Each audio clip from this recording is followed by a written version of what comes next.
menjelaskan kitab Nashaitul Ibad ini isinya hadis-hadis serta perkataan para sahabat, para tabi'in dan para ulama yang dirangkum oleh pengarang sesuai bab-babnya. Ada bab yang pertama perkataan hadis tentang para sahabat dan para tabi'in yang menjelaskan satu perkara. Bab yang kedua menjelaskan tentang dua perkara. Bab yang ketiga menjelaskan tentang tiga perkara. Bab yang keempat menjelaskan tentang empat perkara dan seterusnya. Baik dari hadis, perkataan para sahabat ataupun para tabi'in dan para ulama. Kita masuk ke bab kedua di perkataan yang kedua, yaitu hadis dari Nabi Shallallahu Alaihi Wasallam. Biasanya kalau dengar nama Nabi sholawat ya, Allahumma sholli wa sallim wa barik alaihi. Bersabda Nabi Shallallahu Alaihi Wasallam, alaikum bi mujalasatil ulama al-amilin. Hendaknya kalian duduk bersama para ulama al-amilin, ulama yang mengamalkan ilmunya, bukan cuma sekedar punya ilmu tapi juga ngamalin. Sebab ada orang yang punya ilmu tapi gak ngamalin ilmunya. Ini orang-orang yang celaka, yang cuma punya ilmu tapi gak mau ngamalin ilmunya.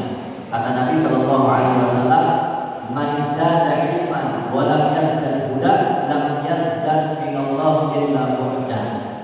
Barang siapa yang bertambah ilmunya tapi gak bertambah hidayahnya, dia nambah ilmu tapi gak semakin giat ibadah kepada Allah.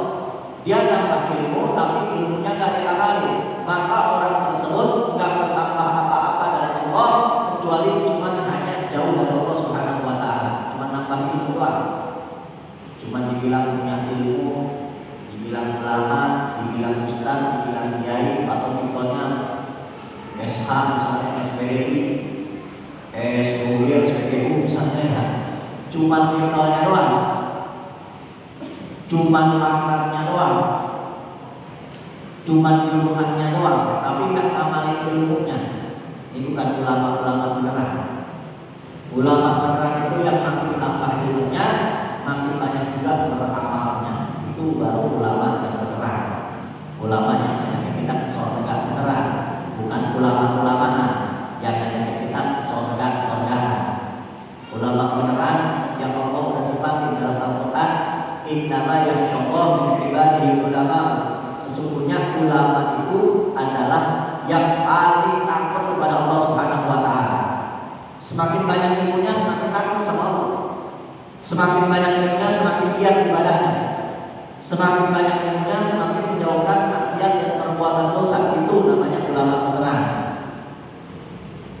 Ada ulama-ulama ilmunya banyak, hafal Quran, hafal hadis, hafal perkataan ulama, baca kitabnya pinter, tapi ibadahnya nggak semangat. Maksiat perbuatan dosa dia lakuin. Ini bukan ulama beneran. Walaupun pakaiannya ulama, walaupun dia pakaiannya ustaz, kiai, ulama, walaupun punya titel, tapi kalau tak ngamalin ilmunya, dia bukan ulama beneran. Ulama beneran yang ngamalin ilmunya, walaupun nggak dipakai ustaz, walaupun pakaiannya bukan pakaian kayak pakaian ustaz, tapi dia punya ilmu, dia ngamalin, itu yang namanya ulama. Alaikum bi mujalasatil ulama. Kata Nabi, hendaknya kalian duduk bersama para ulama, duduk ngobrol ya, atau hadir ke majlisnya, hadir ke pengajiannya. Diperintahin oleh Nabi untuk duduk kepada para ulama, sebab jalisul ulama, jalisus shalihin afdal min wahdah, wa jalisul wahdah afdal min jalisus su'. Karena duduk dengan para ulama, orang-orang yang berilmu, yang ngamalin ilmunya, lebih baik daripada kita duduk sendirian. Dan duduk sendirian lebih baik daripada kita duduk sama orang-orang yang buruk, yang akhlaknya jelek, adabnya nggak bagus, nggak rajin ibadah, kerjaannya berbuat dosa. Sebab jalis-jalis teman duduk itu bisa mempengaruhi bisa mempengaruhi akhlak, adab, sifat kita. Kita sering duduk sama orang kagak benar, membawa kita. Tapi kalau kita sering duduk sama orang baik, kita juga membawa. Makanya kata Habib Salim bin Abdullah Syadili, beliau bilang majalisul khair taj'alu al-khair wa in kunta minal ashrar. Wa majalisul syarr taj'alu asy-syarr wa in kunta minal ahyar. Perkumpulan yang baik bakal menjadikan engkau orang yang baik walaupun sebetulnya engkau bukan orang baik. Mondok kagak pernah, pinter agama kagak, rajin ibadah juga kagak. Sebenarnya bukan orang baik, tapi gara-gara kumpulnya sama orang baik terus, akhirnya jadi orang baik nanti. Wa majalil syarr al-syarr wa in kunta minal ahyar. Dan perkumpulan yang buruk bakal menyebabkan engkau menjadi buruk walaupun sebetulnya engkau orang baik. Lulusan pesantren, hadir ke majelis mulu, rajin ibadahnya, punya ilmu agama, tapi gara-gara kumpulnya sama perkumpulan yang buruk, orang yang suka maksiat, orang yang suka melakukan perbuatan dosa, akhirnya ke bawah. Awalnya gak berpengaruh, lama-kelamaan mulai kembali ikut-ikutan, nanti keterusan malah jadi kebiasaan. Makanya pentingnya kita kumpul sama orang-orang baik. Sebab kalau kita kumpul sama orang-orang baik, khususnya para ulama, nanti di akhirat bakal bisa menolong kita. Di dalam hadis Nabi Sallallahu Alaihi Wasallam dalam bersabda, "Awwal man yashfa'u al-mursalun, thumma an-nabiyyun, thumma al-ulama, thumma syuhada." Kama qala Nabi Sallallahu Alaihi Wasallam. Nanti di akhirat orang yang berkelompok yang pertama bisa memberikan syafaat para rasul. Para rasul jumlahnya 313 orang. Yang wajib kita ketahui 25. Tuman Nabiun, kemudian para nabi jumlahnya 210.000 jumlahnya para nabi. Itu nanti para rasul yang pertama bisa memberikan syafaat kepada orang-orang yang kehendakinya atas izin Allah. Selesai para rasul memberikan syafaat, para nabi memberikan syafaat kepada orang-orang yang kehendakinya atas izin dari Allah Subhanahu wa taala. Tumbal ulama, kemudian para ulama, tumbal syuhada, kemudian orang-orang yang mati syahid. Nanti ulama-ulama itu bakal memberikan syafaat di akhirat kepada orang-orang yang kehendakinya atas izin dari Allah Subhanahu wa taala. Makanya sering-sering duduk sama ulama, hadir ke majelisnya, hadir ke pengajiannya, untung bisa kenal. Cari juga teman orang-orang baik, orang-orang yang soleh yang rajin ibadah, karena nanti di akhirat bisa jadi mereka bisa memberikan syafaat kepada kita. Semakin banyak kita kenal sama ulama, semakin banyak kita punya teman orang-orang baik, semakin besar harapannya kita mendapatkan syafaat kelak di yaumul kiamat. Semakin banyak kita punya teman orang baik, ternyata dari teman kita itu yang banyak, salah satunya ada yang bisa memberikan syafaat nanti di akhirat. Untung-untung kita kebagian syafaatnya. Dari yang satu nggak dapat, yang kedua. Dari yang kedua nggak dapat, yang ketiga. Dari yang ketiga nggak dapat, yang keempat, dan seterusnya. Makanya jangan pernah ngebatasin teman yang baik. Jangan pernah ngebatasin kita ngaji sama ulama. Ulama kita ngaji di situ aja. Jangan. Udah kita kenal sama ulama itu aja. Jangan. Kenalin ulama yang banyak. Biar nanti di akhirat besar harapannya kita mendapatkan syafaat dari mereka atas izin dari Allah Subhanahu wa taala. Jadi banyak kita buat sering duduk sama ulama, ada di majelisnya, ada di pengajiannya. Karena kalau kita duduk sama ulama, banyak banget faedah yang kita dapetin. Banyak banget faedah yang kita dapetin nanti bahkan di akhirat. Sebagaimana yang disebutkan dalam kitab Nawawi. Ada orang yang tadinya pengen masuk ke dalam neraka, udah pengen dimasukin ke dalam neraka. Allah Subhanahu wa taala panggil malaikat Jibril, malaikat Jibril tanya orang itu orang dia pernah nggak hadir di majelisnya ulama? Tanya malaikat Jibril, itu orang yang tadi pengen masuk ke dalam neraka. Ini orang bilang, Jibril, saya nggak pernah hidupnya hadir di majelisnya ulama. Dan Jibril balik lagi kan sama Allah laporan, wahai Allah, engkau maha tahu terhadap keadaan hamba. Dia tak pernah hadir di majelisnya seorang ulama. Kata Allah, coba Jibril tanyain lagi sama dia cinta nggak sama salah seorang ulama walaupun nggak pernah hadir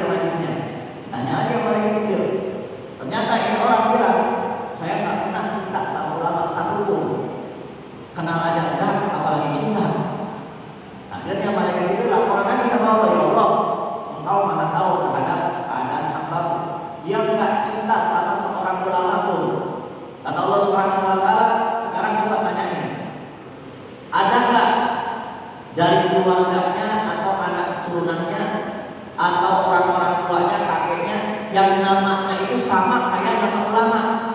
Ditanya lagi kepada kita orang, ada nggak dari keluarga Anda, anak-anak, turunan, keluarga atau orang tua kakek ke atas yang namanya sama kayak nama ulama? Ulama itu nggak ada satu pun nama keluarga kita yang sama kayak ulama. Balik lagi kepada kita dilakukan sama Allah Subhanahu Wa Taala, ya Allah, Engkau maha tahu terhadap keadaan hambamu. Nggak ada satu nama keluarga pun dari keluarganya yang sama kayak nama ulama. Akhirnya kata Allah, coba tanya lagi, pernah nggak dia duduk doang agak ngaji sama ulama? Ditanya lagi kepada kita, ini orang bilang nggak pernah sama sekali duduk sama ulama, tidak satu orang pun ketika di dunia. Balik lagi malaikat Jibril, ragu lagi sama Allah. Akhirnya kata Allah Subhanahu Wa Taala, wahai malaikat Jibril, nggak apa-apa, bebasin dia dari akhirat.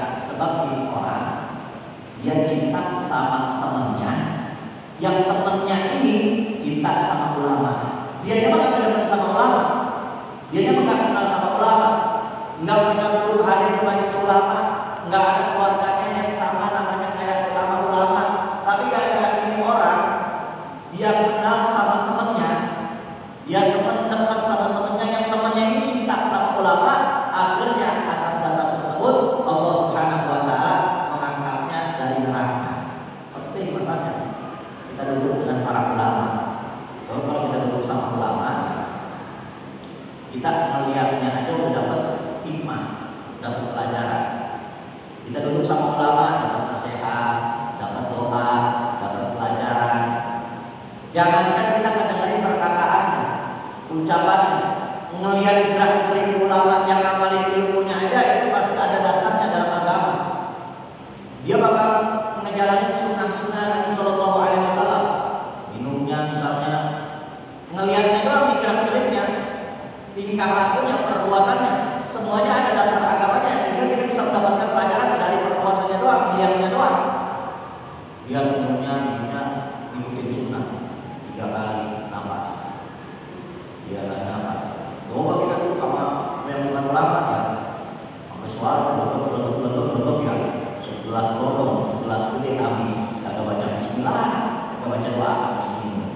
Kalau kita duduk sama ulama, minumnya aja kita bisa lihat, bisa kita contoh. Oh ternyata minum yang bagus begitu.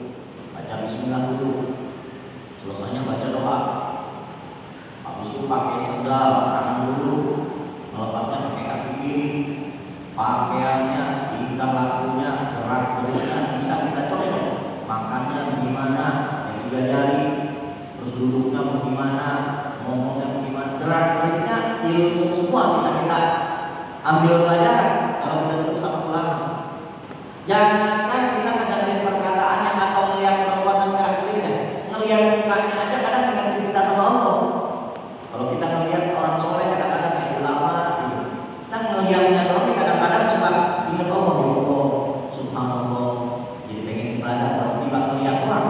Makanya kadang-kadang orang suka banyak foto di rumahnya tuh, ada foto Syekh Abdul Qadir Jilani, ada foto ulama fulan, kiai fulan, ustaz fulan. Sebab kalau ulama kita ngelihatnya doang aja kadang suka ingat Allah Subhanahu Wa Taala. Nah makanya penting kita dekat kepada para ulama, kepada orang-orang baik. Bahkan dulu di zaman Al-Imam Yazid Bustami itu ada orang di satu kampung itu tuh lagi keadaan panceklik, keadaannya nggak turun-turun hujan. Akhirnya perkebunannya, pertaniannya banyak yang rusak hasilnya, hewan ternaknya banyak yang mati, sumur pada kering, air kekurangan, dia pada sholat istisqa nggak turun-turun hujan. Akhirnya ada satu orang yang angkat tangan dengan orang-orang ramai, dia doa, ya Rabb, bihamdi ma fi raqsi anzilil matar. Ya Allah, berkat keberkahan yang ada di dalam kepalaku ini, turunin hujan. Doanya begini bang, ya Allah, berkat yang ada di dalam kepalaku ini, turunin hujan. Enggak lama atau hujan. Orang-orang pada kaget, apa maksudnya ini orang doanya begitu? Ya Allah, berkat yang ada di kepalaku ini, turunin hujan. Akhirnya tanya orang-orang, kenapa itu doa begitu?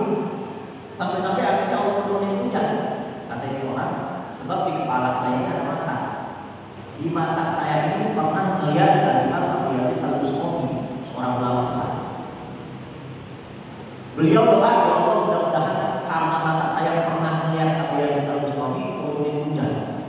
Gara-gara keberkahan matanya pernah melihat Abu Yazid Al-Bustami, akhirnya Allah Subhanahu wa taala kabulkan doanya. Tuh, tiba melihat doa, belum hadir ke majlis ilmunya, belum hadir ikut ke pengajiannya, belum duduk parah, tiba melihat doa, akhirnya Allah Subhanahu wa taala kabulkan doanya dan dikabulkan juga oleh Allah Subhanahu wa taala. Kan banyak ulama-ulama yang dalam perkataan barang siapa yang mengaku masuk ke dalam surga, man ro'ani dakhala jannah. Itu perkataan tinggi. Kalau sama orang-orang yang agak percaya sama perkataan-perkataan kayak gitu, wah dibilang musyrik kita, dibilang agak benar kita. Padahal salah satunya Imam Abu Yazid Al-Bustami pernah bilang begitu juga. Man ro'ani dakhala jannah. Barang siapa yang mengaku bakal masuk ke dalam surga. Orang-orang yang nggak percaya sama Abu Yazid Al-Bustami bilang, itu mah perkataan kagak benar, perkataan ngawur itu, kata Abu Yazid Al-Bustami. Kenapa emang? Kata orang, ya masa dia lihat aja Rasulullah SAW aja, Abu Jahal, Abu Lahab, orang kafir Quraisy ngelihat Rasul tapi nggak masuk surga, beriman aja kagak, apalagi masuk surga. Kan Abu Lahab dijelasin dalam Al-Quran, tabat cara Abu Lahab batal, celaka Abu Lahab masuk neraka, jelas disebut di dalam Al-Quran. Padahal melihat Nabi gak masuk surga. Terus cuma melihat Abu Yazid Al-Bustami masuk surga, masa iya? Kata Abu Yazid Al-Bustami, iya, sebab Abu Jahal, Abu Lahab, orang-orang kafir Quraisy ngelihat Nabi itu dengan pandangan rendah, ngelihat Nabi itu cuma sekedar Muhammad, anak yatim yang diasuh sama Abu Thalib. Enggak mandang bahwa Muhammad itu adalah utusan Allah Subhanahu wa taala, Nabi Allah Subhanahu wa taala, kekasih Allah Subhanahu wa taala. Enggak mandang begitu. Pandangannya beda, ngelihatnya beda. Makanya al-madad bil masyhad. Keberkahan itu karunia itu tergantung bagaimana pandangan kita. Kalau kita mandang suatu nih, baik itu ulama atau doa atau hal-hal yang baik, terus kita yakinnya cuma sedikit, ya udah dapatnya sedikit. Anak yang dalam diakini, kata Allah Subhanahu wa taala dalam instruksi, aku ini tergantung bagaimana prasangka hamba. Kalau kita nyangka melihat itu benda, ngelihat itu barang atau melihat itu orang yang benar-benar baik atau barang yang benar berkah, semakin kita yakin, semakin dapat kita berkahnya semakin banyak. Al-madad bil masyhad. Makanya disebutkan di dalam kisah di kitab Mawaidul Mukarram. Jadi ada satu kampung yang di kampung itu ada makam keramat ceritanya. Orang-orang yang ini itu makam keramat lah. Soalnya setiap doa masuk ke makam itu doa dikabulin. Yang sakit disembuhin, yang punya hajat-hajatnya dikabulin. Ini makam-makam keramat diambil sama orang-orang kampung sini. Enggak lama ada seorang wali Allah, seorang yang soleh datang ke kampung situ, lagi main ke kampung situ, lagi dakwah ke situ.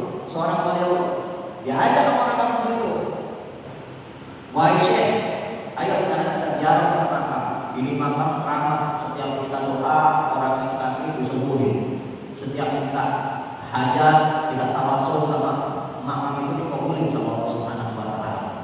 Diajak Syekh, seorang wali itu datang ke makam itu. Begitu dilihat makamnya, kata Syekh, ini makam nggak ada orangnya. Ini makam nggak ada apa-apanya, cuma tumpukan pasir doang. Ternyata orang-orang kampung itu selama itu gara-gara keyakinannya itu makam keramat, akhirnya doa-doanya dikabulin oleh Allah Subhanahu wa taala gara-gara tawasul ketumpukan pasir doang, itu bukan makam beneran. Gara-gara keyakinannya. Allah wa tu'minu bil ijabah. Mintalah kepada Allah dan kau yakin Allah Subhanahu wa taala akan mengabulkan doa-doamu. Gitu. Kalau kita doa itu jangan sekedar doa doang, tapi yakin juga bakal dikabulin. Kadang orang ada yang doa tapi kurang yakin dari doanya. Atau ada yang yakin baca ini baca itu bakal dikabulin, tapi nggak mau ngamalin, sia-sia juga. Makanya doa, ngamalin suatu amalan sekaligus meyakini. Begitu. Makanya ketika orang-orang bilang melihat Al-Imam Yazid Al-Bustami masuk surga atau neraka, karena kurang yakin. Begitu juga bagaimana para Abu Lahab, jahat melihat Nabi karena nggak yakin sama Nabi Shallallahu Alaihi Wasallam, akhirnya tidak diberikan taufik dan hidayah serta hidayah dari Allah Subhanahu wa Ta'ala. Kita diberikan untuk sering-sering duduk dengan para ulama, dengan orang-orang soleh. Pentingnya kita punya teman-teman orang soleh banyak ini, karena nanti di akhirat mereka bisa memberikan syafaat kepada kita.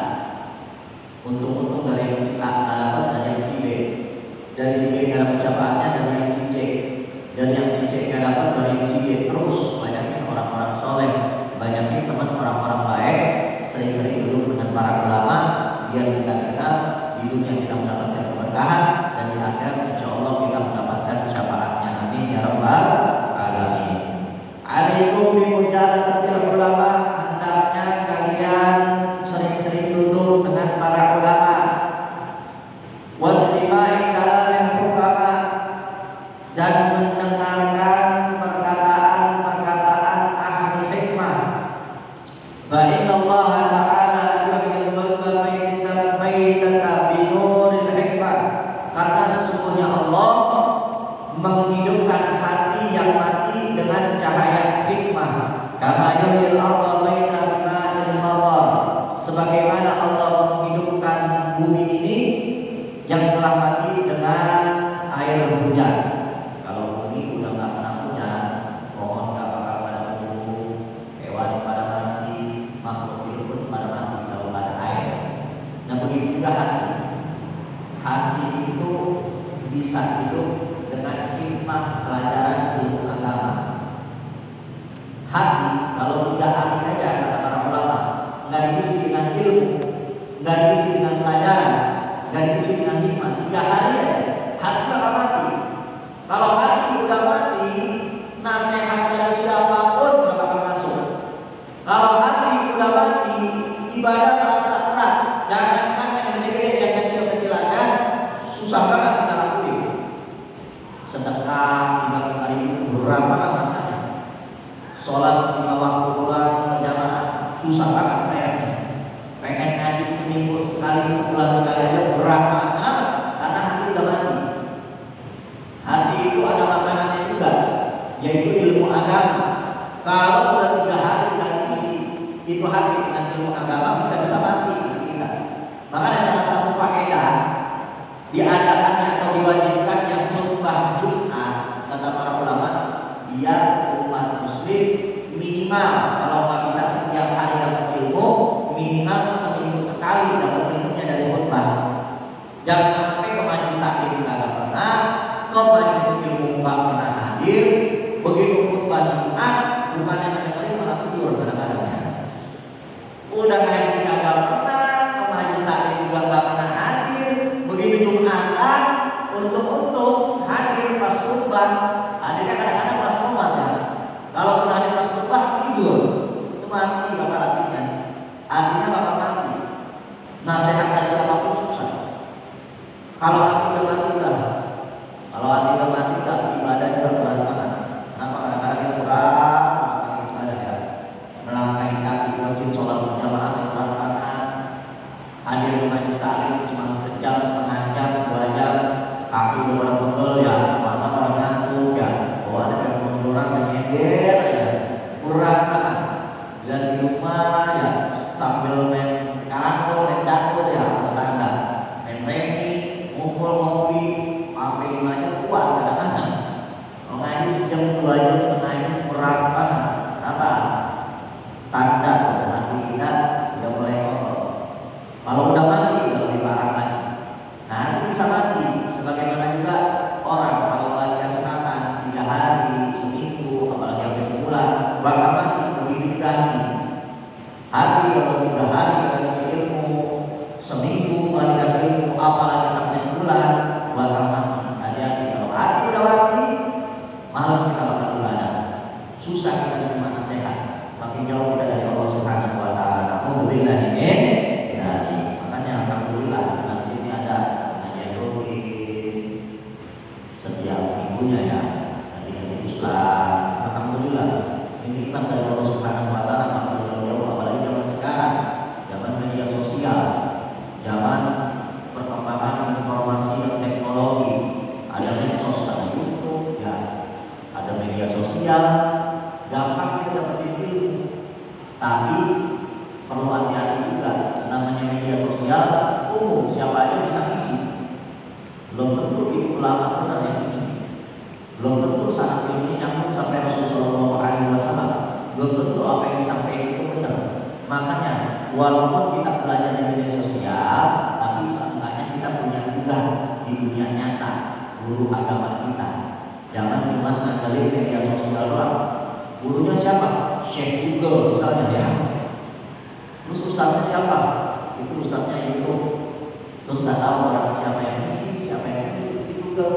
Sumbernya dari mana, sanad ilmunya kemana, benar apa enggak, akidahnya sama apakah enggak, kita hati-hati. Media sosial bagus buat kita akses ilmu gampang, tapi perlu hati-hati juga. Kita saring-saring juga, kita nanya juga sama yang ngerti. Itu ustadz benar apa kagak? Itu ustadz sanad ilmunya nyambung apa kagak? Itu ustadz akidahnya sama apa kagak sama kita? Penting juga punya guru di dunia nyata, jangan belajarnya di dunia maya doang.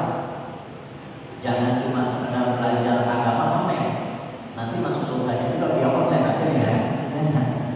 Dan makanya alhamdulillah di sini ada majelis taklim setiap minggunya ada. Tinggal kita syukuri nikmat yang besar dari Allah Subhanahu wa taala untuk mengistiqomahi hadir ke majelis-majelis yang mulia ini insya Allah. Tapi faktanya sekarang lebih banyak yang hadir apa yang gak hadir, yang gak hadir ya. Lebih banyak orang yang hadir ke majelis taklim apa ke mall ke pasar, Kenapa? Sebab memang itu udah dikasih kabar sama Nabi Sallallahu Alaihi Wasallam jauh-jauh hari. Kata Nabi Sallallahu Alaihi Wasallam, saya salah ala umatnya. Yafiruna minal ulama wal fuqaha. Nanti bakal datang suatu zaman, kata Nabi, kepada umatku yang mana kebanyakan orang itu mereka menjauh dari para ulama dan para ahli agama, para orang-orang yang paham fikih. Orang-orang bakal lari dari para ulama, nggak pernah hadir ke majelisnya, nggak pernah ikut pengajiannya, nggak kenal sama ulama. Orang-orang bakal lari dari para ulama. Nanti bakal datang suatu zaman, kata Nabi. Dan sabda Nabi nggak bakal pernah meleset. Makanya ketika Nabi menyampaikan sabda yang akan datang, itu nggak pantas kalau kita bilang Nabi sudah meramalkan. Karena Nabi bukan seorang ramal. Kalau ramal itu bisa benar bisa salah. Atau Nabi sudah memprediksikan 20 hari. Nabi bukan orang yang suka memprediksi. Karena kalau prediksi bisa benar bisa salah. Tapi kalau sabda Nabi Sallallahu Alaihi Wasallam udah pasti benar. Nabi ngabarin, Nabi bersabda, nanti bakal datang suatu zaman kepada umatku yang mereka bakal menjauh dari para ulama. Majelis taklim sepi, pengajian kosong, orang-orang bakal lari dari para ulama, menjauh dari para ulama. Kalau udah ini kejadian, dan sekarang faktanya bisa kita lihat, ini kejadian, maka Allah bakal berikan kepadanya 3 musibah. Bayangkan yang kita lihat, 3 musibah bakal Allah berikan kepada mereka semua. Yang pertama, yang Allah barakatuh kasihim, Allah akan mengangkat keberkahan dari penghasilannya. Itu yang pertama. Mau dapat penghasilan susah banget, nyari kerja susah. Kalau mau dapat kerja nggak jadi kantor, PHK orang-orang. Ataupun kalau udah punya pekerjaan atau punya usaha atau punya bisnis, dapat keuntungan walaupun banyak, keuntungannya rasanya nggak cukup dulu. Punya gaji, gajinya rasanya nggak cukup dulu. Punya gaji rasanya kurang dulu. Usaha punya penghasilan, bisnis punya penghasilan walaupun banyak rasanya nggak cukup dulu. Merasa kurang dulu, akan berkata Allah Subhanahu wa taala. Kalaupun banyak dia rasa cukup, tapi malah menyebabkan dia jauh dari Allah. Punya pekerjaan, punya usaha, punya bisnis, punya penghasilan banyak dan dia merasa cukup, tapi malah menyebabkan dia jauh dari Allah. Yang tadinya nggak kerja, yang tadinya nggak punya usaha, yang tadinya nggak punya bisnis, yang tadinya kayaknya rezekinya seret, rajin banget ibadahnya. Pas lagi susah rajin banget ibadahnya. Sholat berjamaah 5 waktu. Hadir ke majelis taklim, majelis 2 mulai dia udah datang. Majelis 2 agak tunggu barang diusir kadang-kadang. Tapi begitu punya pekerjaan, punya usaha, bisnisnya lancar, penghasilannya banyak, hidupnya udah enak, malah jauh dari Allah Subhanahu wa taala. Penghasilannya diangkat keberkahannya.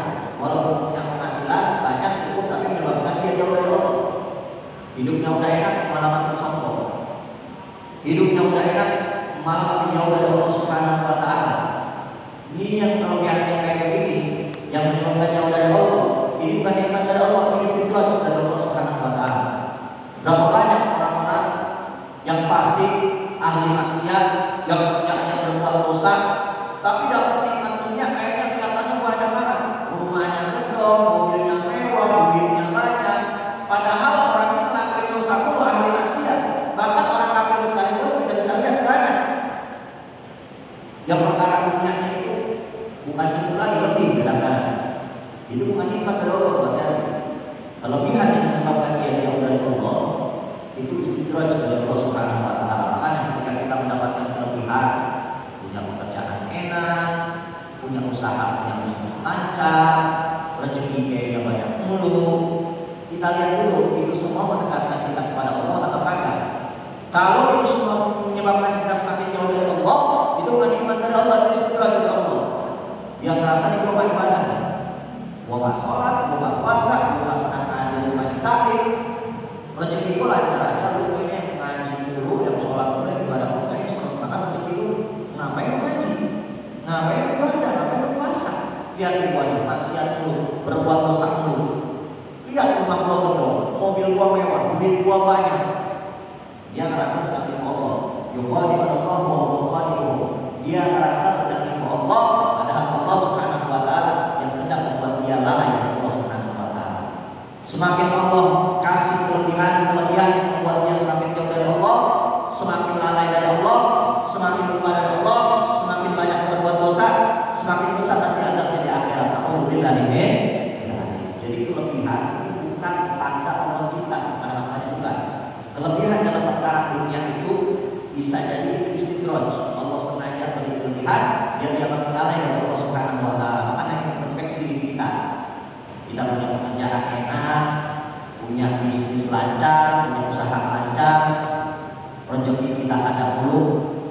Itu menyebabkan kita dekat kepada Allah atau enggak? Kalau ternyata kelebihan-kelebihan tersebut menyebabkan kita jauh dari Allah, hati-hati. Itu bisa jadi tipu daya, bisa jadi istidraj yang menyebabkan kita semakin lalai dari Allah, semakin jauh dari Allah, semakin banyak kita bermaksiat, semakin besar adabnya nanti di akhirat. Alhamdulillah ini. Kalau orang udah lari dari para ulama, gak pada mau hadir mengaji ilmu, mengaji taklim, pengajian, yang pertama Allah bakal angkat keberkahan dari penghasilan. Susah dapat penghasilan. Kalau dapat penghasilan, selalu merasa agak cukup. Kalaupun udah merasa cukup banyak penghasilannya, tapi penghasilan tersebut menyebabkan dia jauh dari Allah. Allah angkat keberkahannya. Dan sekarang kita bisa rasain banyak yang model kayak begitu. Yang pertama udah kita rasain. Kenapa? Gara-gara jauh dari para ulama. Diangkat oleh Allah keberkahan dari penghasilan. Yang kedua, yusallallahu alaihim sultanan zaliman. Kalau orang udah jauh dari para ulama, jauh dari majlis-majlis ilmu, jauh dari majlis-majlis taklim, maka Allah akan memberikan kepada mereka pemimpin-pemimpin yang zalim, yang hanya memperhatikan kepentingan pribadi dan kelompoknya saja, tidak memperhatikan yaitu kepentingan rakyatnya, yang korupsinya, yang makan duit rakyatnya, yang macam-macam kezaliman. Dan sekarang kita rasakan berapa banyak pemimpin yang zalim, yang korupsi banyak banget, yang makan duit rakyat banyak banget, yang zalim juga banyak banget. Kenapa itu semua bisa terjadi? Karena banyaknya orang yang menjauh dari para ulama dan majlis-majlis itu. Dan itu udah kita rasakan. Yang ketiga kata Allah, kalau orang jauh dari majlis ilmu, jauh dari majlis taklim, jauh dari para ulama, yang ketiga jangan sampai kejadian. Ini yang paling parah. Yang guna tidak punya ilmu iman, keluar dari dunia ini tanpa membawa iman. Alhamdulillah ini. Yang pertama udah kita rasain, keberkahan dari penghasilan udah dicabut. susahnya penghasilan, kalau nggak mau ngerasa kurang dulu, kalau ngerasa cukup malah menyebabkan jauh dari Allah. Yang kedua, Allah pilihkan kepada kita pemimpin-pemimpin yang zalim. Kita saksikan berapa banyak pemimpin kita yang zalim saat ini. Dan yang ketiga, jangan sampai kejadian nanti di akhir hayat kita keluar dari dunia ini tanpa membawa iman. Alhamdulillah. Kalau orang yang meninggal tanpa membawa iman, bakal dimasuk ke dalam neraka selama-lamanya, khalidina fiha abadan, kekal abadi selama-lamanya. Alhamdulillah. Kalau orang yang keluar dari dunia ini tanpa membawa iman, alhamdulillah, selama-lamanya udah ya di neraka, di alam kubur dapat siksa, begitu dibangkitin dalam keadaan susah, begitu nanti masuk neraka selama-lamanya. Dan satu harinya nanti di akhirat, ka'alfi sanatin mimma ta'udun, seperti 1000 tahun lamanya kita hidup di dunia. Seharinya doang. Andai kata kita hidup di alam kubur 100 tahun dah. Karena kan alam kubur itu bakal lebih lama daripada kehidupan kita di dunia. Kehidupan di dunia rata-ratanya mati beda sekitar sekitar kata Nabi. Rata-rata umur umat itu antara 60 sampai 70 tahun rata-ratanya. Ada yang kurang dari itu udah meninggal, ada yang lebih dari itu gak jauh-jauh. 60 sampai 70 tahun. Dan itu disebutin sama Allah cuman sedikit. Dunia kusirah, dunia itu masanya cuma seringkas 60 sampai 70 tahun itu. Mentok-mentok 100 tahun, 150 dah. Itu ringkas banget kata Allah Subhanahu wa taala. Sedangkan di akhirat jauh lebih lama daripada itu. Andai kata kita di alam kubur hidup 200 tahun. 200 tahun. Satu harinya itu 1000 tahun. Berapa hari kita bakal hidup di alam kubur itu? Lama banget. Itu baru alam kubur. Kalau kita meninggal dunia tanpa membawa iman, di alam kubur kita selama itu disiksa. Dibangkitin dalam keadaan susah, tersiksa juga. Belum lagi di alam kita nanti, wah lama banget rasanya.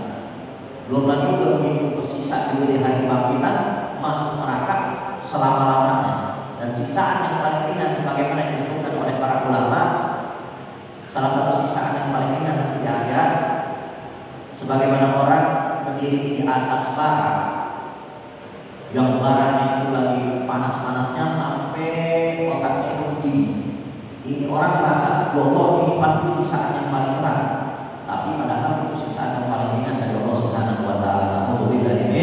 Dan itu siksaan yang paling ringan, apalagi kalau nanti dalam keadaan tidak membawa iman selama-lamanya di neraka.